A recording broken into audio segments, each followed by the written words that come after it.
Hey everyone, Ryan here at Plague Scythe Studios. On this installment of Gear Curiosities, I'm happy to be hopping back on the Line 6 pod train, and today's stop is the PODxt.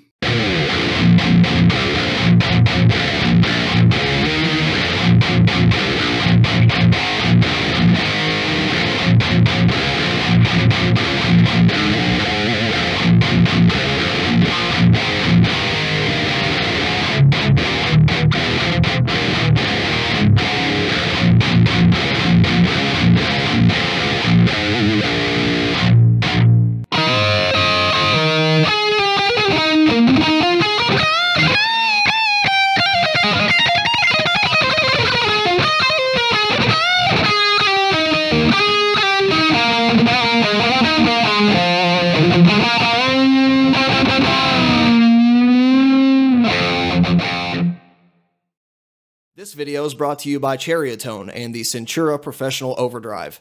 Touted as the most faithful and affordable replica of the legendary stomp box which inspired it, the Centura is offered both fully assembled or as a kit, with an enclosure available in multiple matte and gloss finishes. Order yours at the link in the description below.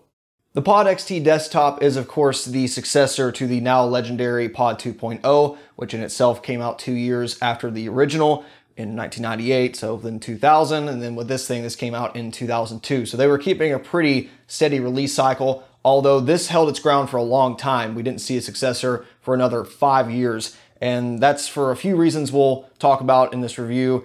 In terms of both the I/O they were able to add to this thing, as well as some post-launch support, which has its ups and downs. The PODxt generation is really interesting to me for a number of reasons. First of which, I'm really familiar with the sounds this thing produces because a lot of people I listen to used this gen of pod. For instance, Devin Townsend's Ziltoid, he used a PODxt for the guitars and bass on that. You have Dino from Fear Factory, toured and recorded a lot of albums with that. John Brown of Monuments used to play through a PODxt Pro almost exclusively through a 2 power amp setup. So I kind of, my ears trained to what this thing can produce. But I think more interesting to me is that when I started playing guitar, this was the pod that had flooded the market. I was, just getting started kind of around the time that its successor, the X3, released. But by far, this thing was where, what everyone was buying up. It was all over the place used. They were still selling them new.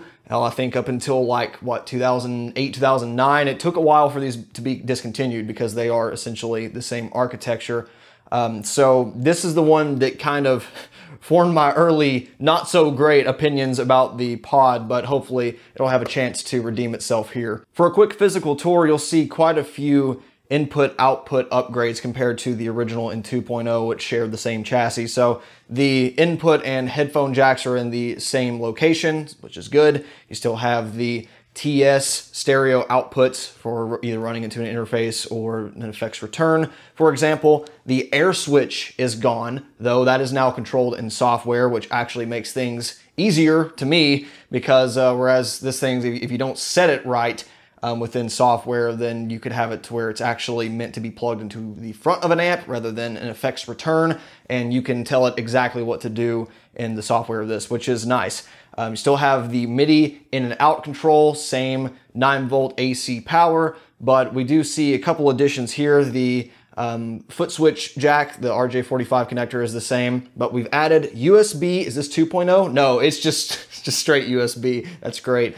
But this allows it to do a couple of things. Number one, you can make edits over USB using the Line 6 Gearbox software. I did not use that software for this video. For these standalone demos, I'd try to make all of my presets using the unit alone. And then, for any shootouts, I'll take advantage of everything under the hood. But really, you don't need it. Everything's kind of there, unless you just don't like the navigation, and that's kind of understandable. But the other thing you can do with USB is use this as an audio interface, which adds a ton of value, especially considering the low resale price of this. So if you got like a laptop and you're just now starting out, you can get something that does guitar effects and more for the cost of like $60 plus shipping and have, you know, it's not the best, it's only 44.1, but it opens you up to all sorts of recording options in terms of recording the wet signal or simply a dry DI, being able to play it back and reamp it all digitally, as well as obviously hearing whatever your computer audio is through the master output. So that alone makes this thing super powerful, especially for the form factor and especially for the cost that it's going for now.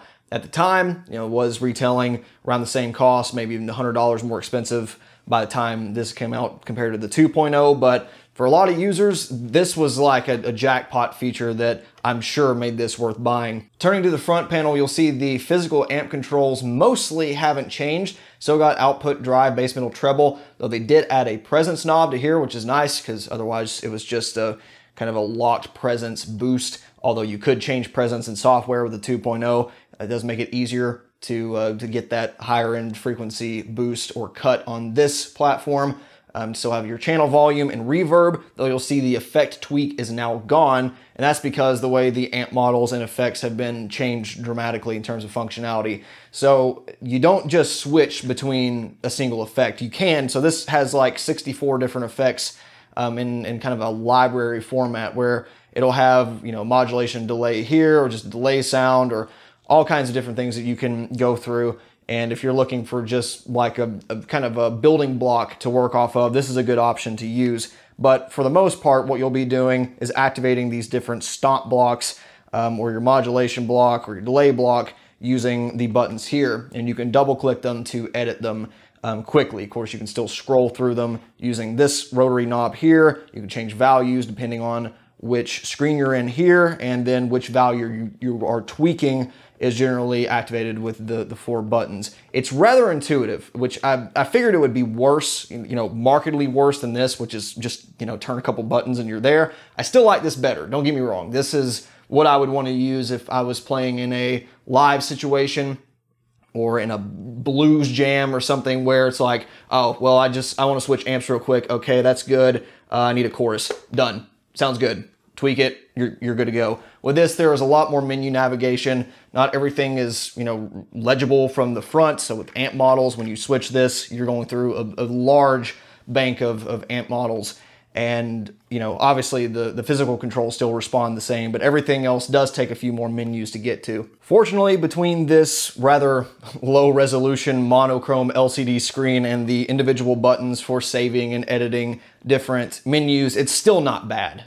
It doesn't get quite as convoluted as some of the later gen pods do. And I think for someone starting out, this is manageable, and much more so than if you are just dealing with, say, you know, a numeric clock screen, but it still has kind of the editing capabilities that this does. I've dealt with a few units, say from Korg or Zoom, that kind of commit that atrocity, and I much prefer the way this handles editing. Before we get into sound demos and stuff, I should note this is running the latest firmware, latest drivers, latest everything. And when I first plugged it in, it wasn't, and I wasn't too impressed. After though, I could definitely tell a decent change in amp modeling. Not going to go through the different revisions of firmware. This will just be what you can expect if you're going to buy one of these today. You know, all you got to do is download Line 6 Monkey, and it'll take care of all that for you. With that, they did add a few amp models that aren't completely stock, though we're not running any of the model packs, and that's a rant I'll save towards the end of the video. But you will see like amp 130 something a couple times. Normally this has how many amps? 32 amps, 35 stomp boxes and effects, and 46 effects presets that are in here. And then that brings the total up to 42 when you download the firmware update. So if you're going about building a preset on this thing, the workflow has changed in about every way possible. The one thing that is consistent with the 1.0 and 2.0 is when you change the amp model, it does change the cabinet automatically to match whatever the amp head is. So if you're going to a rectifier type amplifier, it will pick the rectifier cabinet. If you're using a, you know, vintage Marshall, it'll go through something with greenbacks. If you're using like a JCM 800 or 900, it's probably going to go through T75s, stuff like that. But everything else is quite different, even with the cab section. So now, instead of only having a few cab models where you got like an off-axis 57 with greenbacks, you got a rectifier cabinet with this, you have 3 or actually 4 different microphones to play with. There's 2 duplicate mics just in different positions. So say if you do want to use the Line 6 4x12 cabinet, you can actually choose between a 57 on axis, 57 off axis, a 421, or another condenser microphone. So that is different workflow in terms of how you would choose with here. It does give you more options. Most of them still suck compared to what we're spoiled to nowadays with cab impulse responses. Up until Helix, I definitely can say that the weakest point in Line 6's modeling has always been their cabinet models. But there are some that do work, and definitely thanks to being able to change those microphone positions. It's there that you can kind of dial in the room sound as well for their air modeling. And of course, that still gives you reverb to play with if you're not quite happy with that sort of, reverb sound. One of the biggest wins for the XT generation over the 2.0 is the stop box modeling, which to me was the biggest hang up I had with the 2.0, because I always had to run either tube screamer or EQ pedal or something of that sort in front to achieve decent metal tones. With this, that does take away most of that issue because you do have like a tube screamer model, you got a fuzz face, you've got front end compressors, some of which are modeling real ones, other which are their proprietary like Veta style compressors. So it does give you a lot of options for stomp boxes. It's still not quite enough for a lot of contemporary genres. I can't blame it too much. This thing came out in 2002, but like the tube screamer, it's just not great. I mean, it does the tube screamer thing for the most part, but neither the output level or the drive control, or hell, even the tone control a lot of the times really behaves the way that you would expect it to based on how the actual pedal would, at least in the way that it interacts with high gain amps. It's quite a bit better for, dirtying up a clean sound, but definitely dial that in by ear. Don't just go to your basic settings, say drive at 9 o'clock and level at 3 o'clock and tone over here and expect it to work the same, because it just doesn't reflect any generation of tube screamer that I can think of. It's at least in terms of the high gain sounds, but it's definitely better than having to drag out a pedal at all times, especially because I find the amp models on this don't really behave all that well with outboard gear as much as this does, which is kind of strange. I'm not sure what all that's about. But then the modulation delay, you also have way more options compared to the 2.0, where this has like a couple flangers, a couple choruses, a rotary.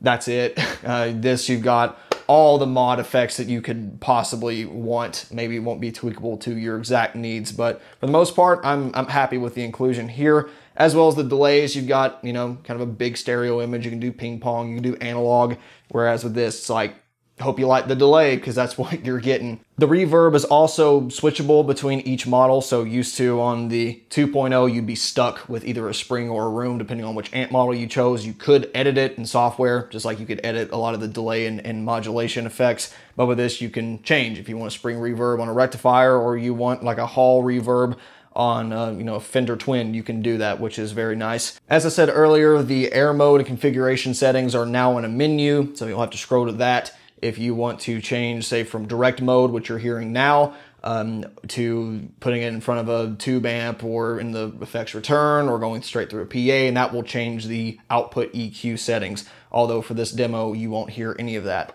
And then finally, there's really no manual mode to speak of in the traditional PODxt or Pod 2.0 days, where you would hit the manual button and then everything would just go to whatever settings you have it on.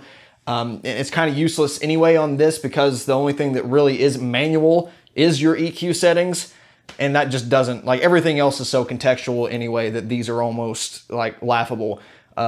Where I think, especially like stuff like the AX8, I think the Behringer V amp changed it eventually too, to where these are infinite rotary knobs, and it just shows you on a LED light strip where they would be. So, this kind of is obsoleted by the software and workflow of the LCD screen. Oh, and one last feature that I did forget to mention that's kind of hidden in the menus, I wish it did have a dedicated button for this, is post EQ, which is a very nice addition. Unfortunately, it's not nearly as powerful as what you might find in current amp modelers, but you do get 4 bands to play through, low pass, or high pass, high shelf, low shelf, as well as a couple peaking EQ points that you can change the frequency. So if you want to dial out 750 hertz like on a Mark Series amp, you can do that.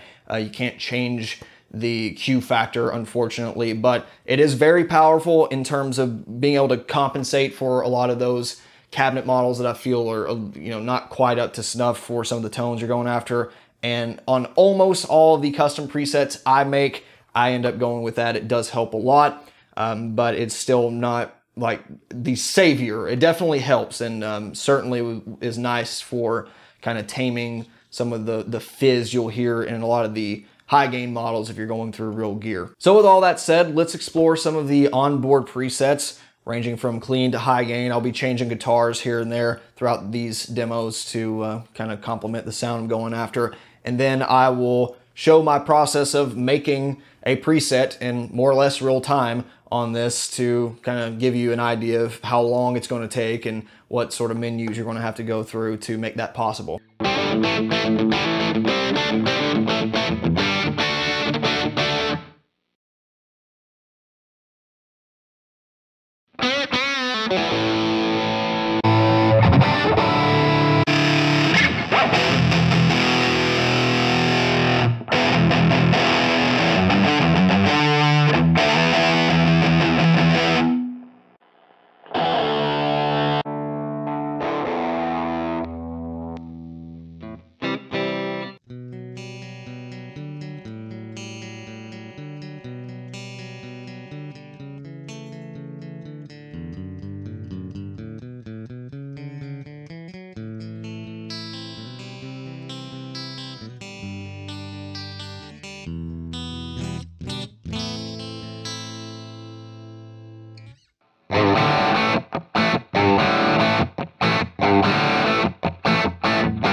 After a few hours of doing pretty much what you just saw and creating my own presets, my initial impressions of this were actually not nearly as good as I had with the 2.0 for a couple of reasons. First of which, the amp modeling, very hit or miss for me. It's still very noisy, which is something we heard with the 2.0, but really, especially on the clean amps as well, it was kind of unacceptable for a lot of things when you're using single coils especially, but even on humbuckers, it really wasn't pleasant. And it wasn't that kind of natural noise you might hear with a tube amp. It's very artifacty, very digital mess sounding.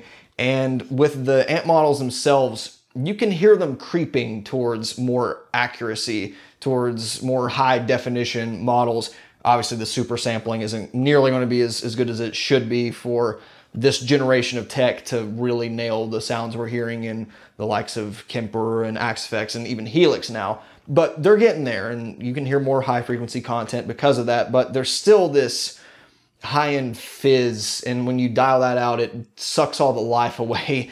So I don't know. I wasn't getting the sounds that I really liked out of the 2.0, and when they did eventually add like the rectified model back in called the Line 6 tread plate that I liked from the 2.0, you can hear the differences, and it still doesn't sound the same as the 2.0 did. Not to say that it sounded real or like the same thing, but it was a sound I liked nonetheless. In terms of the onboard presets, man, are they obsessed with classic rock, because that's 90% of it. Pretty much all the demos you just saw were classic rock focused, and you'll hear maybe a couple clean country sounds, maybe some indie stuff, some grunge stuff, a couple high gain presets that I thought sounded atrocious for the most part, but it's funny because all that kind of highlights the main problems with this generation of amp modeling, in that the touch of dirt breakup amps are always the hardest to pull off and sound right, especially if you're playing, you know, like rolling off your volume knob. But they were definitely nicer than the 2.0 in that region.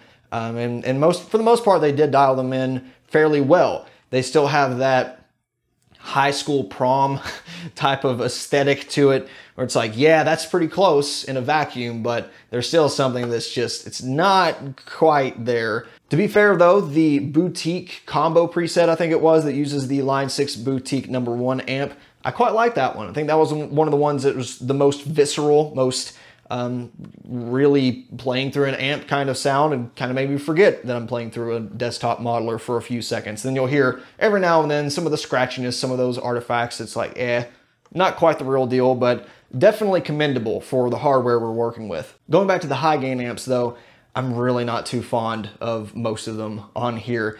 Like with the rectifier model, it is definitely more thumpy. It does sound more like a rectifier. It's just not as good of a tone as I was getting with the 2.0, and I think some of that is because it's set to like bold and using the tube rectification mode, as if their modeling was that advanced to probably even tell the difference at that point. But I just wasn't a huge fan.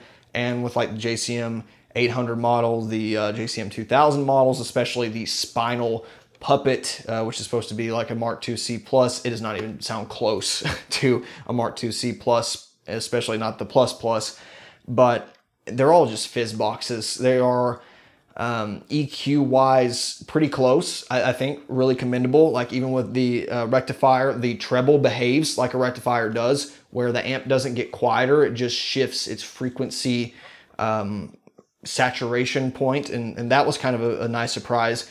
But the pick attack, the decay, is just very honky. It's very round and not very believable. And in some ways, like I said, it is closer to a real tube model, but it's not there to the point that I think 2.0 still sounds better in a lot of situations, even when using a boost. I think it was that kind of sound that scared me away from digital modelers overall as a younger guitar player, and especially Line 6 in general. It just has that, I hate to even use the phrase, but butt rock guitar sound. It's like, it's super harsh, yet it's still flubby, and I don't know how they achieved that. But moving on to the effects, they're all great. I mean, they're all still really, really nice. I was happy enough with the 2.0, but comparing them kind of and side by side, you can hear there is more definition because you have more frequency content to work with. There's more stereo space, especially in stuff like the stereo delay, the ping pong. And overall, I mean, I could see where you could just run this through a tube effects loop and bypass all the modeling except for the, you know, modulation, delay, reverb, whatever you want to use. And it's still fine today, especially on stage. But I wouldn't, you know, completely cross it off the possibility list of recording with this if you absolutely had to, even the 2.0 as well. But this one really, like, I can see why people were all over this sort of generation of delay and reverb and chorus modeling. It's, you know, Line 6 had their own standalone pedals that were kind of in between these generations. So they still hold up, like, really impressively. Another positive feature you'll have seen briefly in that demo is the tuner. It is far better than the 1.0, 2.0, where it only had, like, you know, extreme left and right boundaries. It took forever to activate and deactivate. This thing is much more snappy. The downside is the screen is a ghosting nightmare. It definitely reminds me of a lot of the scientific calculators I used in school because, oh boy, that response time is atrocious. Might be as bad as the AX8 screen, which that one's pretty rough for a product that came out in the 2010s. But, you know, it's usually not a problem when setting up the other stuff since it's all static. But for that use case, it can be a little eye-crossing to look at. But again, 2002 technology, can't rag on it too hard. Now let's hear a few presets I made with all of the tools available in this bean and see how they sound in direct mode.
It's pretty apparent that the bog standard stomp box through a, you know, relatively high gain tube head works fairly well for a 6-string, especially when backed up by these pristine effects. But this thing is garbage for 8-string guitars. It is so flubby. In order for it to work at all, this really needed the boost EQ that you'll find on later generations of pod. I know the X3 has it, pretty sure the HD does as well, and that cleans up a lot of those low frequencies. But without it, no matter what tuning, no matter what pickups you have, it is a muddy mess in this thing, and I simply cannot recommend this in any fashion to people who are playing downtuned 7 strings or 8 strings. It's not good.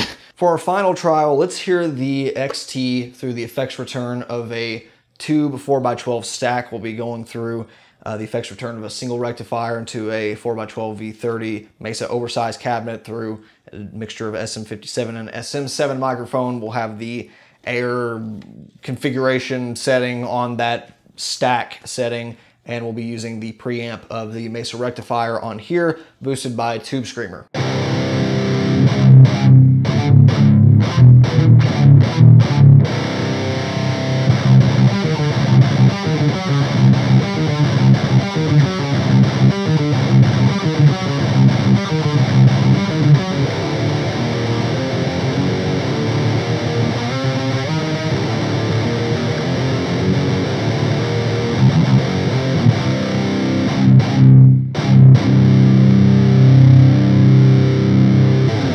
this configuration definitely helps liven this power amp deficient modeler because, you know, in terms of speaker push-pull, any tube interaction, there's really nothing going on with the modeling on the XT or on the 2.0 that has to do with the power amp. So obviously putting it through a real 2 power amp does help.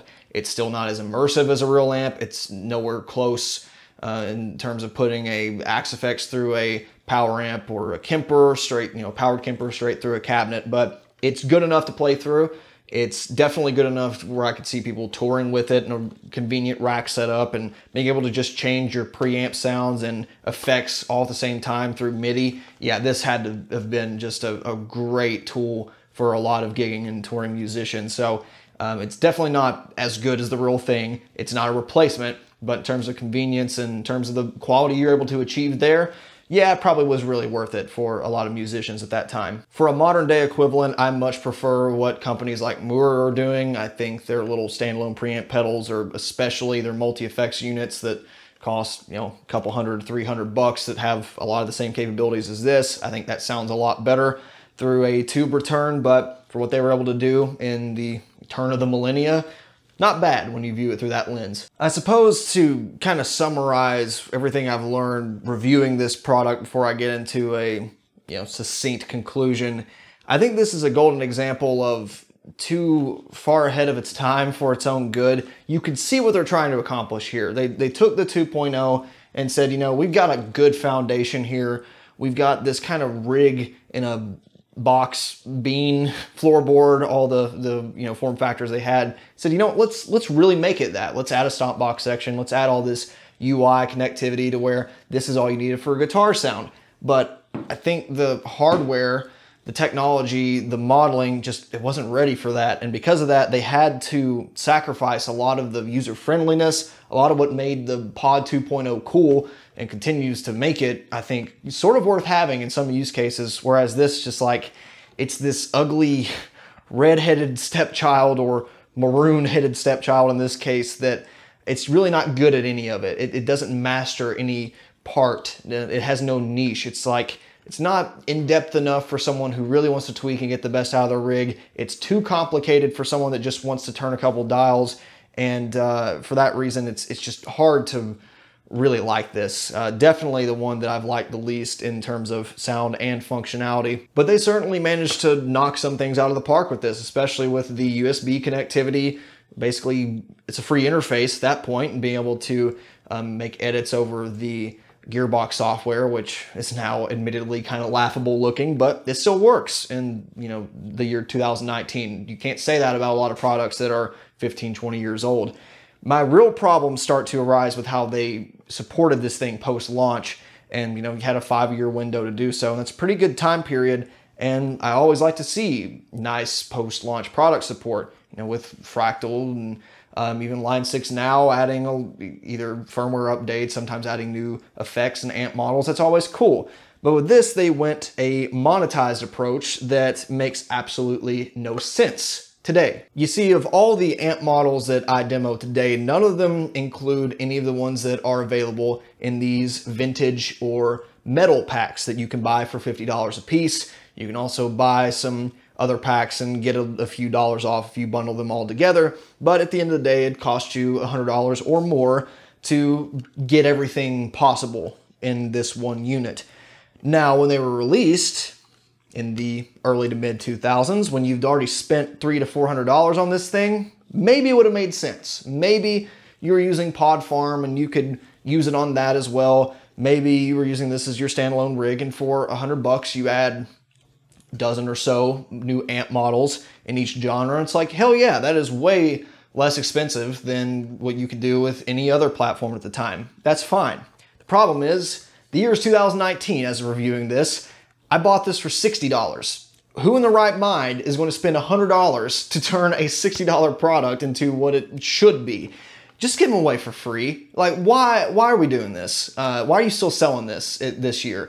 And if, you know, you're still selling them for the software side, for like Pod Farm and the like, they should still be free. You're selling Helix Native now for like $400. it's a way better value if you're going to go the software side. You've got like the Pod 8, or not the Pod, I wish it was a Pod, the HX Stomp, which has pretty much all the stuff you'd find on Helix, just in a lower block format. And there's no value to be had in buying these monetized amp models. It's such a microtransaction fueled garbage fire. I can't stand it. And it would be one thing if they stood their ground on this issue, if this was consistent, but it's not. You know, if they said, we're going to sell you a relatively inexpensive amp modeler for a couple hundred, few $100, and you can piecemeal together what you want. I wouldn't mind that. If it's like, hey, you want to just have the Line 6 big bottom amp model, pays $5, $10, done. I'd probably be okay with that. It's really no different at that point from something like Kemper, where you buy the platform and other people profile amps for you. You're still coming way ahead versus the real deal. The problem is they went back on that monetization model with the PODxt 3, where you paid not that much more. Not only did you get really 2 PODxts in one, since you have dual signal chains with this, but it has everything under the hood. All those packs I was telling you about, it's here. And with the way this is priced now used, another $50 or so compared to this, it completely blows this thing out of the water in terms of functionality, in terms of the user interface, sound quality, everything. This, unless you find something preloaded with all those amp packs, is just completely obsolete. And so is their pricing model. And then what gets funny is they did it again with HD. So, you know, if you had everything on the X3, you buy the Pod HD, they sold you the same shit they sold you here again. It's outrageous, but it's HD this time. They're higher definition, totally different. So I despise that amp model pack. It's mixing of monetization models that has no right to do so. I'm okay with buying, say, like a video game, a free-to-play, something that doesn't cost you anything. And if it's fair, if you can earn stuff in game and you just want to spend $10 or $15 here and there to make your experience better, that's cool. But a $60 to $80 title has no right to be charging me more than that. And that's what you're running into here. So it's just greed, man. It really is. If you can see what other companies are doing, like Fractal Audio, who are selling you these amazingly capable devices that more than make up for that price difference, and then give you free stuff on top, there's no reason that you should buy any amp model pack for this, especially given that it costs more for the software than the hardware does. So looking at the XT through that lens, this is sort of just a weaker, less expensive X3, but I don't necessarily think the discount justifies the lack of power, the lack of software inclusions, the amp models, all that. It's really just blown out of the water in about every way in terms of value. Now, I could see where this still might work for some people if you're happy with the sound you heard, if, you know, the free firmware updates and all that works for you. If you don't play extended range guitars and you don't care how it interacts with that, then this might be fine. And it might be worth saving that $50 or so on just buying a used XT today. But for the most part, unless you're needing a very inexpensive USB interface, because this is what that does really well, you know, maybe you're just recording through free VSTs, you're sending a DI signal, maybe you want to reamp just for a couple lead parts. You can put even like a dirty VST sound through here to use the onboard effects. Maybe you like some of the amp models for cleans or leads or whatever, and you want to use VSTs for rhythm. There can be a good use case for this, absolutely. But for an all-in-one unit, I don't even like it as good as the 2.0. Like, I'm going to tell you right now, this 2.3 updated original pod, I'm hanging on to this. I like it a lot. It's not something I would, you know, use professionally, but it's cool. I still like playing through it. I do all the time. I'm not keeping this, no doubt. No matter how the rest of this little pod adventure goes, I'm not keeping it. And I suppose to give a little bit of heads up on what we're doing here with this whole pod review series, we're going to be shooting out basically every generation, as I've said on some community posts. So it's going to be 2.0 versus X3 versus HD, because those are all the best of that generation. Because like I said, this is the same generation as X3. They didn't change anything, you know, dramatically. It's just really new firmware. So for that reason, this thing is redundant for a shootout, as it all kind of represents the same thing. And it's especially redundant for how I'm going to use it. So this one so far is the one I could recommend the least, because it's teeter-tottering on that, you know, I'm almost trying to invade on the professional side, but it's also not user-friendly enough or streamlined enough to be what it wants to be for the home consumer. So I get it. I get why this thing wasn't liked, both by real tube amp players as well as people who love the Pod 2.0 and original, because this is definitely the lowest on my list so far. So yeah, hard to recommend this one to a lot of people. Like I said, as a cheap interface, it's not bad. And if you like some of the clean sounds, like some of those things you heard or all of it, then that's good. But don't expect it to be like the bedroom masterpiece that the 2.0 is, and especially don't expect this to be the best studio tool. It simply isn't. So that will do it for today's Gear Curiosities. Definitely stay tuned later for when we will inevitably put these all head to head, and definitely stay tuned for the X3, working on that now, and we will see you next time. Any questions, comments, as always, please leave them down below. Thanks. Bye.